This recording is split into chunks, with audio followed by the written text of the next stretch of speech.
na hanggang ngayon'y tangan-tangan ko pa.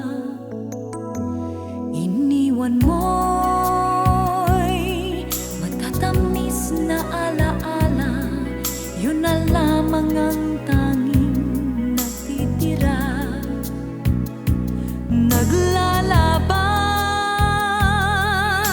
ng puso at isipan kung dapat kang kalimutan o ibigin magpakailanman.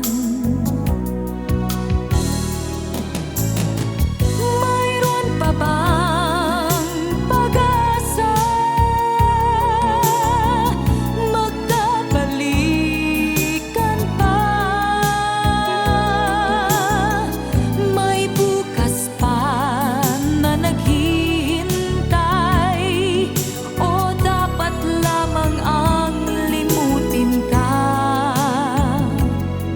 Paano ba ang magpaalam sa kahapon? Paano bang paglimot sa iyo? Maging sa Diyos humihingi ng tulong, napawiin ang sugat ng puso ko. Paano ba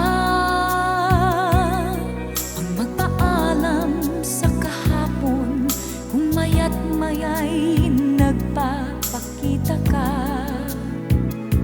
Nalilito